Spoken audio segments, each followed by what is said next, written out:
Morning guys, G2P angler Jason Reese here. Thanks for tuning in to Guggen to Pro Offshore Angler. Heading out this morning on a nice November morning. It's a solo day, mostly solo. We do have Skipper Dog going out with us. I was gonna actually do a little bit of bump trolling with some live gogs this morning in preparation for a tournament next Saturday, the Big Dog Battle for Cancer meat tournament.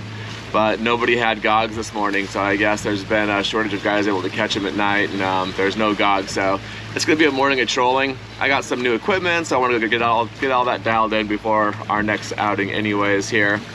So it's a nice November morning. We're going down to Hillsborough Inlet. I'm probably gonna do a half day of trolling here, and I'll run you through what's going out here in the spread. On one outrigger, it's gonna be a tuna terror. On number 4 planer, it's going to be a green and white sea witch with a pink squid. On the shotgun, it's going to be this boon bird with a couple of squiddy hooks and a Williamson feather. It's just an extra jig in case I get in and do some Wahoo. It's just a spinning output by myself. On the deeper planer, it's going to be a pink and white sea witch and pink and white squid. And on the other outrigger is going to be a Molecraft chuggerhead kind of top. And normally you would run like a bonito strip or a ballyhoo off of that. Being by myself today, I'm going to try to keep things simple, so I'm not going to run ballyhoo. I'm going to run 2 bonito strips off of the planer rods and just try to keep things like pretty simple out here and only change out when I need to. So let's see how it goes this morning. We're getting a little bit of a late start. You can kind of see the sun's already creeping up on us. We had to get the dog ready to go this morning, and the things just ran a little bit late this morning, which happens sometimes, but when you're by yourself, there's not much pressure on getting out for first light. So we're gonna get out, see what we can get into right here. Thanks for watching, guys. All right, we're in 384 feet off here out of Hillsborough Inlet. It is rougher than I thought it was gonna be today. So it feels decent on the planer. Rough for a second, now it's lighter. I thought it was gonna be more like 2 feet, but I was wrong. It's pretty rough out today. So doing what I can by myself. Instead of a 5-line spread with outriggers, I'm going to a 4-line spread, and I'm just trying to. This is good. The planer went off. I had deployed the second planer, and as I was deploying it, something smashed it. I think it's gonna be a Wahoo. I like the feel of this. I like the depth for it. This is a spot where I've caught other Wahoo.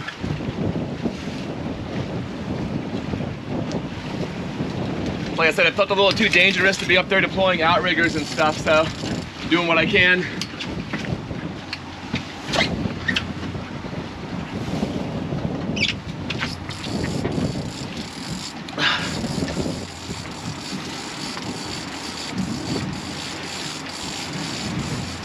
I just got these new Tiagras. These are the bigger tackle than I was using, and this making fast work of this fish now. Yeah, it feels good. It's a Wahoo.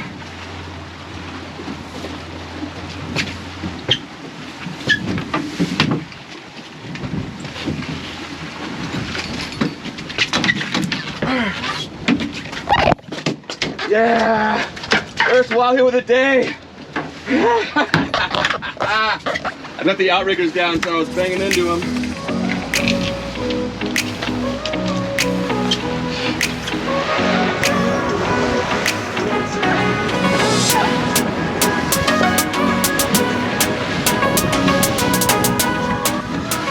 So a little rougher than I thought it was going to be today.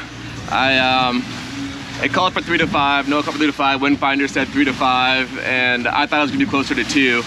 So I got today wrong. So it probably heard me try to say in the last video when I was catching that Wahoo that I bailed on putting on the outriggers, so there's no outriggers out. I didn't want to be up there on the rails, putting them out, it's a little dangerous. And I went down to a 4-line spread. So I still have the same shotgun, the same pink tuna terror feather.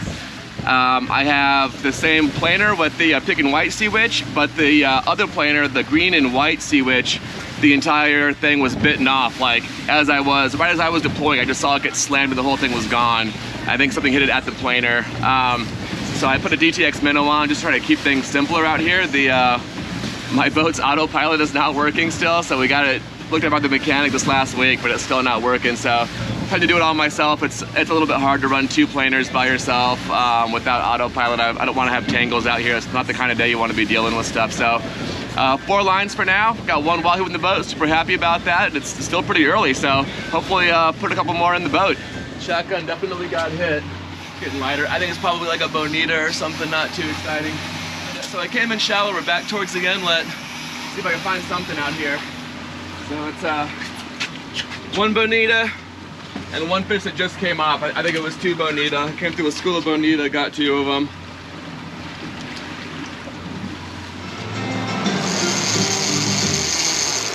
Oh yeah, shotgun just got hammered again. And this one's definitely on this time. It's not huge though. We're 132 feet of water just south of Hillsborough Inlet. Oh, it got lighter, and I see 1 splashing around, so it might have been another double hookup on this boonbird. I've got a weighted squid and a Williamson feather, both blue and white.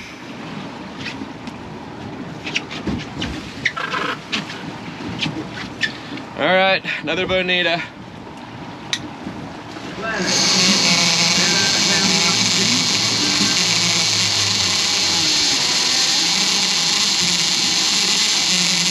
Holy cow.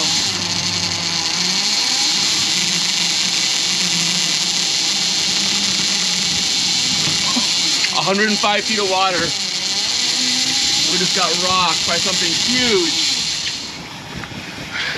So, they're in 100 feet of water. This is the shotgun. This is that boonbird with the 2 squiddy hooks. 105 feet of water. We are south of Pompano now, so closer to Fort Lauderdale. Looking towards that steeple, that Lauderdale by the sea area. That boonbird disappeared. And I would love it if it was like last week at another giant blackfin tuna.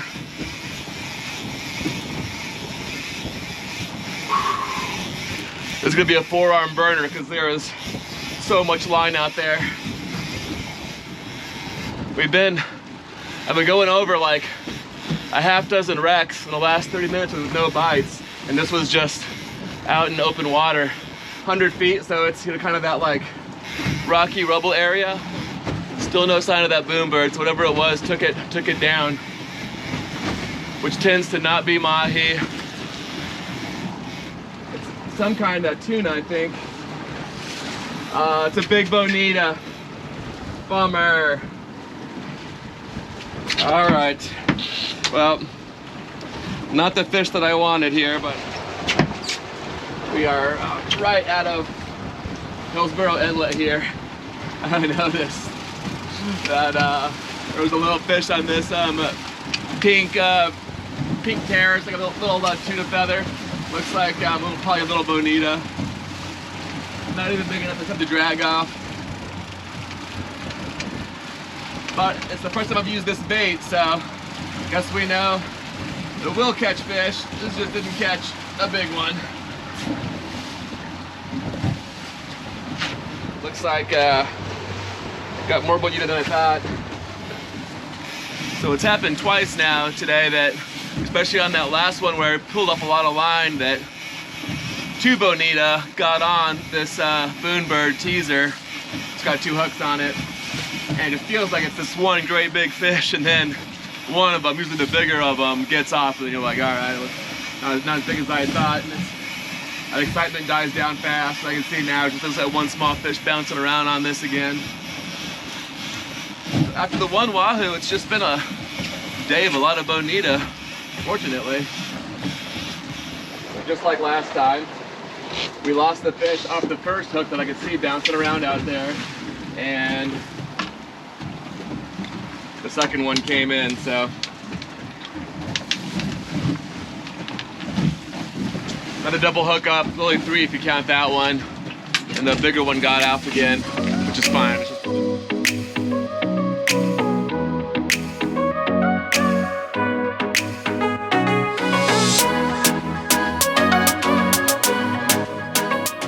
And you will never see prettier water in our inlet here. It's absolutely gorgeous. Wind's been blowing, waves have been pushing in, all that like cobalt blue and turquoise water. It's stunning. All right, we are back in the inlet.